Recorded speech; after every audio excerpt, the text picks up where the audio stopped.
Hello students. बच्चों, अब जो हमने टेबल पढ़ा है लास्ट वाली क्लास में, जिसमें कि हमने 0 से लेकर 90 डिग्री में कुछ स्पेसिफिक एंगल्स हैं, उन पर जो वैल्यूज़ देखी हैं, उन्हीं पर बेस्ड बच्चों अब हम कुछ एग्जांपल सॉल्व कर लेते हैं। तो एग्जांपल नंबर 14 तक हमने कर लिया था। एग्जांपल नंबर 15 है, ये एनसीईआरटी का ही क्वेश्चन है। इसकी वैल्यू हमको फाइंड आउट करनी है। cos 60 into cos 30 plus sin 60 into sin 30।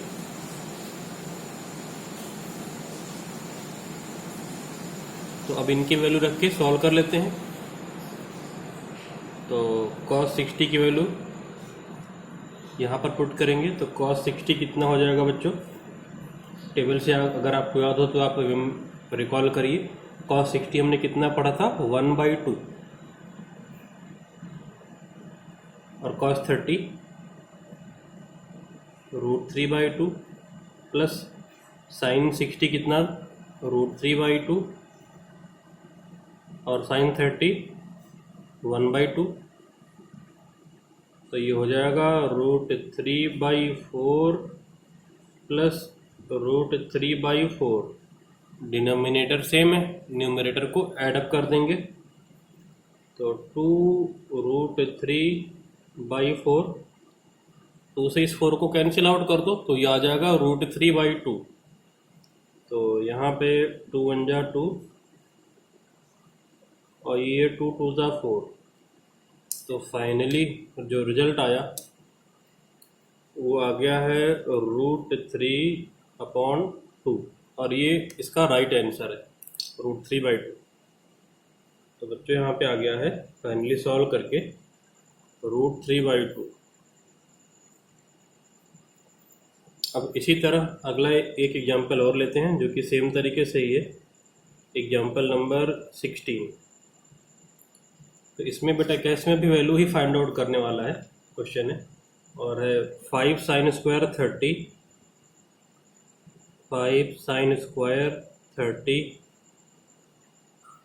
Plus cos square 45 minus 4 tan square 30 upon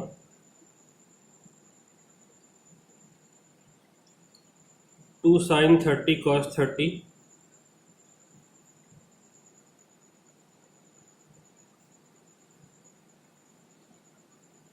plus tan 45।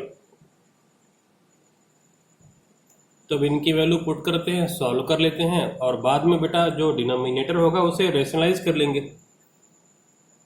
तो 5 sin स्क्वायर 30, तो 5 sin 30 की वैल्यू होती है 1/2, स्क्वायर है तो स्क्वायर लगा दिया, प्लस cos 45 की वैल्यू होती है बेटा 1/√2, तो स्क्वायर है तो स्क्वायर लगा दिया, माइनस 4 tan स्क्वायर 30, tan 30 की वैल्यू होती है 1/√3 और स्क्वायर लगा दिया, अपॉन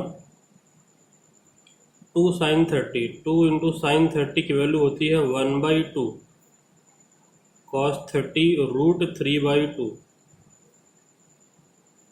और tan 45 की वैल्यू होती है 1। अब आगे देखिए बेटा, इसके बाद नेक्स्ट इक्वल टू ये 5/4 हो जाएगा, 5/4 और ये 1/2 माइनस, और ये 4/3 हो जाएगा, √3 का स्क्वायर 3, और डिनोमिनेटर में ये 2 से 2 कैंसिल आउट, तो इसे कैंसिल कर देते हैं। बच गया √3/2 प्लस 1 को 1/1 लिख लिया। अब एलसीएम लेके सिंपली सॉल्व कर लेते हैं। तो ऊपर एलसीएम कितना आ जाएगा? 4 है, 2 है और 3 है, एलसीएम आ जाएगा 12। तो यहाँ पे 3 से मल्टीप्लाई कर दो, ये हो जाएगा 15।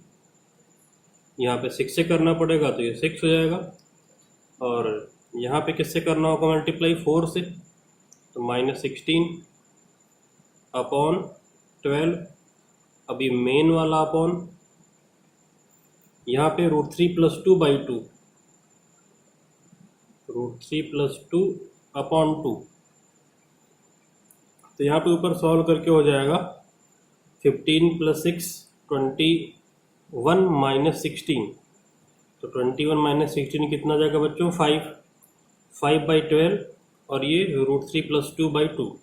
तो आपको पता है कि ये 2 × 1 = 2 और ये 2 × 6 = 12।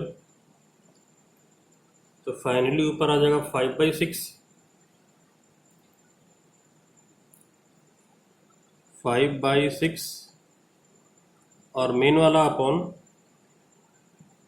√3 + 2 और अपॉन में कुछ नहीं है तो 1।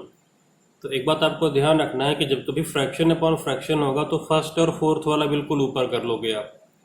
फर्स्ट और फोर्थ 5 × 1 ऊपर हो जाएगा, बाकी सब नीचे आ जाएगा। तो फाइनली हो जाएगा 5/6 × 2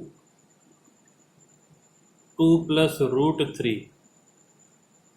और जैसे कि आपको पता है कि आप रेशनलाइज भी करोगे तो 2 - √3 से ऊपर नीचे कर दिया है मल्टीप्लाई, तो ऊपर हो जाएगा 5 2 - √3, नीचे a + b × a - b वाली आइडेंटिटी। तो 2 का स्क्वायर 4 -√3 का स्क्वायर 3, तो 4 - 3। तो फाइनली ये तो 1 ही हो जाएगा। तो रिजल्ट आएगा 5 2 - √3 अपॉन 6। तो बेटा ये रिजल्ट आ गया यहाँ पे, ये फाइनल आंसर है। अब यहाँ पर जरा कुछ इंपॉर्टेंट देख लेते हैं फ्रैक्शन को सॉल्व करने का तरीका, कभी अगर हमारे आमने सामने आता है तो। जैसे पहला, कभी अगर ऐसा आए बेटा a/b और अपॉन c/d, ये मेन वाला अपॉन यहाँ पे है, तो इसको हम क्या करते हैं, फर्स्ट और फोर्थ ऊपर, तो इसको कुछ इस तरीके से ट्रीट करेंगे, AD/BC। तो जो एक्सट्रीम्स हैं वो ऊपर होता है और जो मिड्स हैं वो नीचे हो जाता है। इसको कुछ इस तरीके से एलिबरेट कर सकते हैं, a/b इसे पढ़ते हैं ना डिवाइड बाई c/d। तो आपको पता है कि ये फ्रैक्शन पलट जाता है, a/b ये मल्टीप्लाई बाई d/c हो जाता है। तो कुल मिला के क्या हो जाएगा, AD/BC। जो ऊपर हमने लिखा है उसी का ये एक्सप्लेनेशन है कि किस तरीके से ये हुआ, ये उसी का एक्सप्लेनेशन है। तो डिपेंड करता है बेटा ना ये मेन वाला अपॉन कहाँ पे है, इसके अकॉर्डिंग हम ट्रीट करते हैं कि कैसे हमको सॉल्व करना है। अब इसके बाद अगला एग्जाम्पल, 2 sin 2θ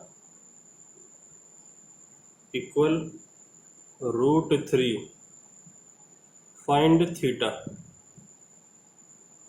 थीटा फाइंड करना है, तो देखिए कैसे करेंगे।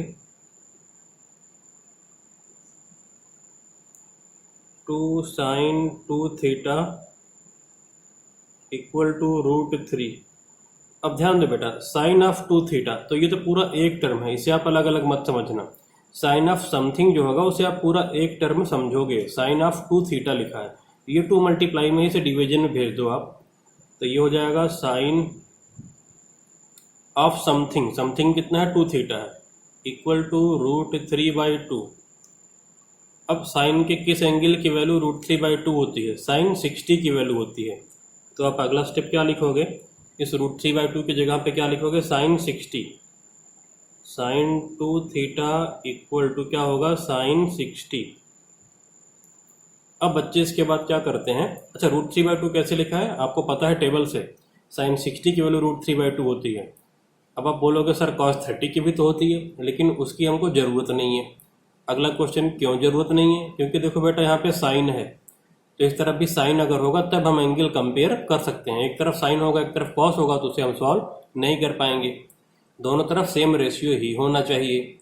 अच्छा अगला बच्चा ये गलती ये करते हैं कि वो साइन से साइन कैंसिल करते हैं और बोलते हैं सर 2θ इक्वल टू 60 और थीटा 30। ये भी रॉन्ग है, क्योंकि हमने आपको बताया था कि ये प्रोडक्ट नहीं है कि जो आप कैंसिल कर दोगे। अब आप क्या करोगे, कंपेयरिंग बोथ साइड्स करोगे। क्या करोगे? दोनों साइड को कंपेयर करोगे, ना कि कैंसिल। तब यहाँ पे मिलेगा कि 2 थीटा इक्वल टू 60। फिर आप अगला लाइन पे लिखोगे implies that theta equal to 30। गलती से कोई भी क्रॉस करके कैंसिल मत कर देना, क्योंकि ये कैंसिल होगा नहीं, क्योंकि ये प्रोडक्ट नहीं है। तो थीटा कितना आ गया बेटा? 30 आ गया। अब अगला एग्जाम्पल है इसके बाद, √3 tan 2 theta -3 equal to 0, find theta. तो देखिए कैसे सॉल्व करते हैं। √3 tan of 2 theta -3 equal to 0 implies that √3 tan of 2 theta equal to 3। अब ये √3 को डिवीजन में भेज दो। tan 2 थीटा इम्प्लाइज दैट का सिंबल बनाया इधर, 3/√3। अब 3 का मतलब होता है √3 इंटू √3, तो एक √3 से एक √3 कैंसिल हो जाएगा। तो आएगा बेटा tan of 2 theta equal to √3 implies that. अब tan की किस एंगल की वैल्यू √3 होती है? टेबल रिकॉल करिए तो आपको मिलेगा कि tan ऑफ 60 की वैल्यू √3 होती है। तो आप यहाँ पे लिखोगे tan of 2 theta equal tan 60। अब कोई बोलेगा सर cot 30 की वैल्यू भी तो √3 होती है, तो उसे क्यों नहीं लिया? तो फिर से वही सेम आंसर, क्योंकि इस तरफ tan है तो हमको इधर भी tan ही लाना है, जिससे कि हम कंपेयर कर पाएँ और एंगल को इक्वेट कर सकें। तो इम्प्लाइज दैट एंगल को इक्वेट कर देते हैं, तो 2 थीटा हो जाएगा 60। तो इम्प्लाइज दैट थीटा कितना हो जाएगा? 30 डिग्री बेटा। तो थीटा आ गया फाइनली 30 डिग्री। अब अगला एग्जाम्पल है बेटा, example number 19।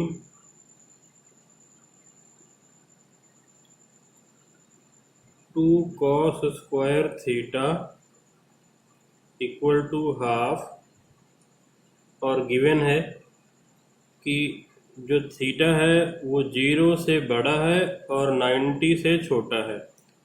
Find theta. Find theta, theta find करना है। तो सॉल्यूशन देखिए बच्चों, 2 cos square theta equal 1/2 implies that, इस 2 को राइट में भेज दो डिवीजन में, तो cos स्क्वायर थीटा हो जाएगा 1/4 इम्प्लाइज दैट, दोनों तरफ का रूट ले लो। तो cos थीटा इधर 1/4 का रूट 1/2, और ध्यान दो प्लस माइनस दोनों आएगा। लेकिन यहाँ पर एक बात ध्यान देने वाली है, थीटा 0 से 90 के बीच में है, तो जब कभी थीटा 0 से 90 के बीच में होगा तो कॉस कभी नेगेटिव नहीं हो सकता, इसलिए नेगेटिव वाला हमने रिजेक्ट कर दिया। और रीजन में क्या लिखो? एस। प्लस वाला ही क्यों लिया? क्योंकि थीटा 0 से बड़ा है और 90 से छोटा है, अदरवाइज नेगेटिव भी लेते। तो एक्चुअली नेगेटिव की कहानी बेटा क्लास हम आगे वाले में पढ़ेंगे 11th 12th में, अभी हमारे मतलब का वो था नहीं। तो जब कभी नेगेटिव वाला आएगा तो आपको उसे सिंपली रिजेक्ट कर देना है, और ये रीजन मेंशन कर देना है कि क्योंकि हमको थीटा 0 से 90 के बीच का ही लेना है एज पर सिलेबस, इसलिए वो नेगेटिव वाला क्या हो जाएगा? रिजेक्ट हो जाएगा। ठीक है। अच्छा, कॉस थीटा हाफ हो गया। अब इम्प्लाइज दैट कॉस थीटा कितना हो जाएगा? अब हाफ की जगह पे क्या लिखा जाए? कॉस कितना हो जाएगा? कॉस 60। अब अगर कॉस 60 हो गया तो आपको पता ही है कि थीटा कितना हो जाएगा? थीटा हो जाएगा फिर हमारा 60 डिग्री। ये फाइनल आंसर है बच्चों। तो जब कभी किसी भी रेशियो की वैल्यू नेगेटिव आए तो उसे हमें रिजेक्ट कर देना है, वो हमारे सिलेबस का अभी 10th की बात नहीं है, इसलिए उसे हम क्या करेंगे बेटा? रिजेक्ट कर देते हैं। जब कभी भी कोई भी ट्रिग्नोमेट्रिक रेशियोज क्या आएगा? नेगेटिव आता है तब। अब अगला एग्जाम्पल नंबर 20।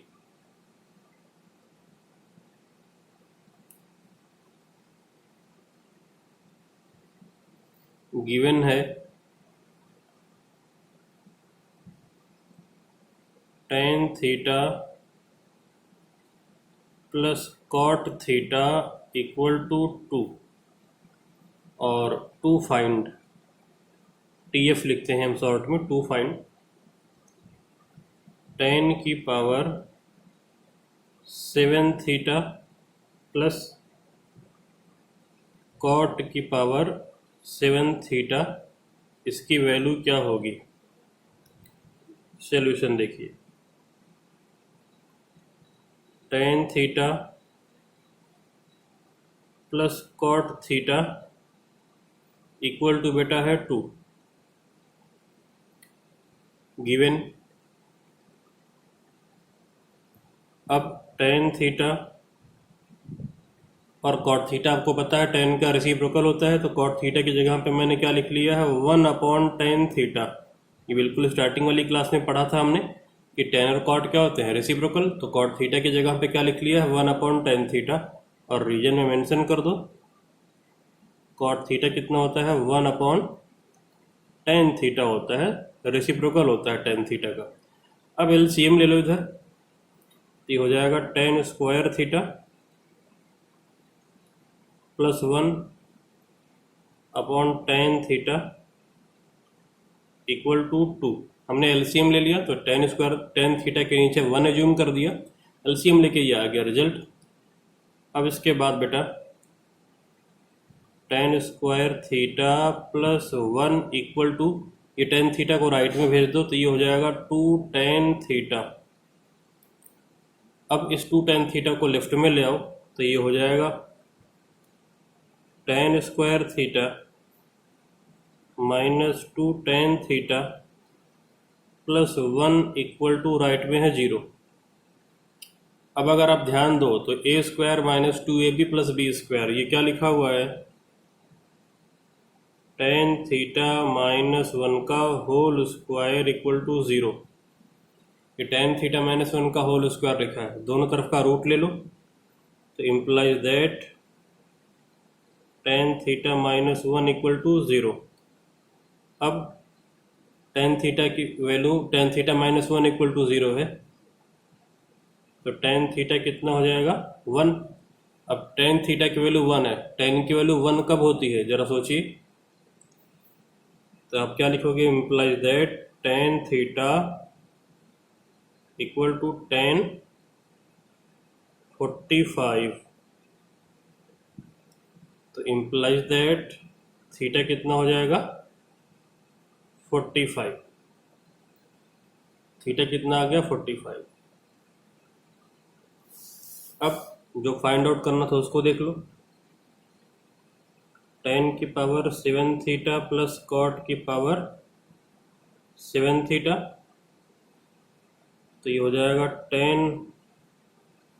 की पावर 7 45 डिग्री प्लस cot की पावर 7 45 डिग्री, और tan 45 cot 45 सबको पता है कितना होता है 1, तो 1 की पावर 7 प्लस 1 की पावर 7।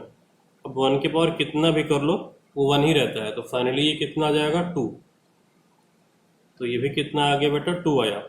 एक बात और देखो बहुत इंटरेस्टिंग है, आप थीटा बाईपास कर सकते हो, आप सीधा tan थीटा की वैल्यू रख दो यहाँ पे, तो tan थीटा 1 की पावर 7, और tan का जब रेसिप्रोकल करोगे ना तो cot थीटा भी कितना आ जाएगा 1 ही आएगा, क्योंकि जब 1 का रेसिप्रोकल 1 होता है तो tan थीटा 1 है, तो tan थीटा का रेसिप्रोकल cot थीटा, तो 1 का रेसिप्रोकल 1, तो सीधा आ सकता था, थीटा की यहाँ पर जरूरत नहीं थी, आप ऐसे भी कर सकते हो। ठीक है, अब इसके बाद बच्चों अगला एग्जाम्पल देख लेते हैं।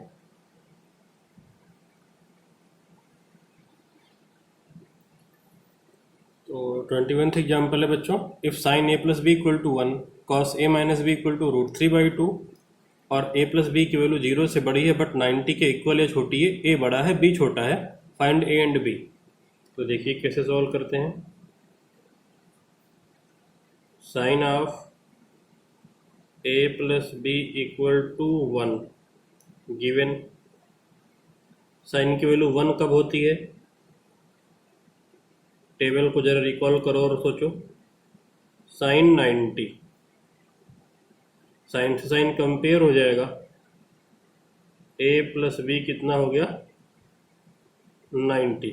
ये इक्वेशन 1। अब अगला है cos of a minus B equal to √3/2 given cos of a minus B equal to √3/2। Cos की वैल्यू √3/2 कब होती है? सोचिए, कॉस 30, कॉस से cos compare, a minus B equal to बेटा कितना आ गया? 30। इक्वेशन 2। अब 1 और 2 को सॉल्व करना कोई बड़ी बात तो है नहीं, linear equation in 2 variable solve कर सकते हैं। इक्वेशन 1 प्लस इक्वेशन 2 कर देते हैं, तो a और a मिलके 2a हो जाएगा, और minus B plus B cancel, और राइट में हो जाएगा 120। तो a की वैल्यू कितनी आ गई? 60 डिग्री आ गई। a है 60। अब ये a की वैल्यू कहीं पर भी रख दो, 1 में रखो या 2 में रखो, a की वैल्यू अगर 1 में रखोगे तो 60 उधर जाके माइनस हो जाएगा, तो b 30 आ जाएगा। तो from equation 1 60 plus b equal to 90 implies that b कितना आ गया? 30 डिग्री। इस तरीके से बेटा a और b दोनों की वैल्यूज हमने फाइंड आउट कर लिया है। यहाँ पर एनसीईआरटी एक्सरसाइज में tan के फॉर्म में गिवन है, तो यहाँ पे जबकि इसके फॉर्म में गिवन है साइन के फॉर्म में, तो कोई भी इस तरीके के क्वेश्चन आएगा उसे अब आप कंफर्टेबली सॉल्व कर सकते हो। अब बच्चों अगला एग्जाम्पल देखते हैं। तो अगला एग्जाम्पल है बेटा, in an acute angle triangle ABC if tan of a plus B minus C equal to 1, sec of b plus C minus a equal to 2, then find the value of abc। तो start करते हैं। tan a plus b minus C equal to 1 given, tan की value 1 कब होती है जरा सोचो? a plus B minus C equal to tan 45। अभी कैंसिल मत कर देना, कंपेयर कर लेना। तो implies that a plus B minus C equal to 45, और ये इक्वेशन 1। अगला है sec b plus C minus a equal to 2 given sec of b plus C minus a equal to, sec की वैल्यू 2 कब होती है? उसके लिए सोच सकते हो कि कॉस की वैल्यू 1/2 कब होगी। तो कॉस की वैल्यू 1/2 कब होती है? 60 पे। तो उसका रेसिप्रोकल सेक 60 पे कितना हो जाएगा? 2 हो जाएगा। तो यहाँ पे आप क्या लिखोगे? सेक 60 डिग्री। अगेन सेक से कंपेयर हो जाएगा। तो यहाँ पर b plus C minus a equal to आ गया बेटा 60, और ये हो गया इक्वेशन 2। इसके अलावा a plus B plus C equal to होता है 180। ये आपको ऑलरेडी पता है, angle sum property of triangle से, और ये है इक्वेशन 3। अब आप 3 इक्वेशन और 3 अननोन आसानी से सॉल्व कर सकते हो। तो सबसे पहले क्या करो बेटा, इक्वेशन 3 से इक्वेशन 1 को माइनस करो।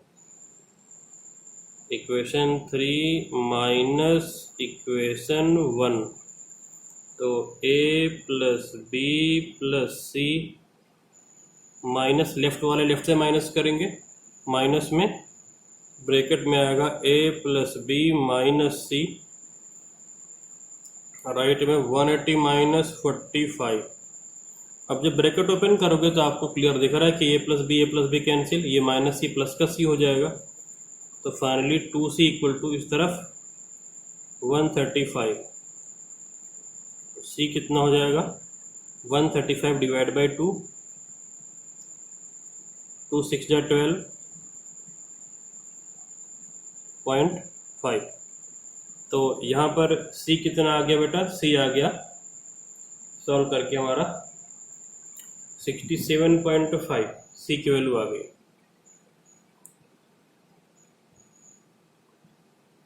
अब इक्वेशन 3 से 2 को माइनस कर दो तो अगला आ जाएगा। इक्वेशन 3 माइनस इक्वेशन 2, तो a plus B plus C minus second equation में है b plus C minus a, और राइट में 180 माइनस 60, तो सीधा मैं लिख रहा हूँ, चलो एक बार लिख ही देते हैं 180 माइनस 60।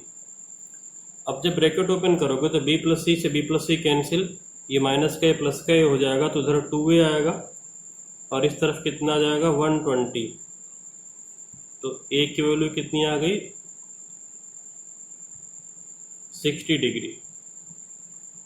a कितना है बेटा 60। अब ट्रायंगल में अगर दो एंगल पता चल जाए तो तीसरा तो बहुत आसानी से आप निकाल सकते हो।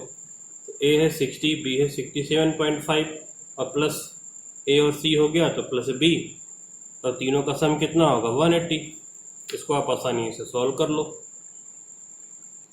अब बच्चों क्योंकि दो एंगल पता चल चुके हैं तो एंगल सम प्रॉपर्टी से तीसरा तो आ ही जाएगा। तो from equation 3 a plus B plus C equal 180। अब c और a की वैल्यू रख दो, तो 67.5 प्लस अगला है 60 प्लस एंगल b इक्वल 180, तो b कितना आ जाएगा 52.5, तो b की भी वैल्यू आ गई 52.5। तो इस तरीके से हमने ये तीनों वैल्यूज फाइंड आउट कर लिया है। अब इसके बाद बेटा अगला क्वेश्चन हम देखेंगे नेक्स्ट क्लास में।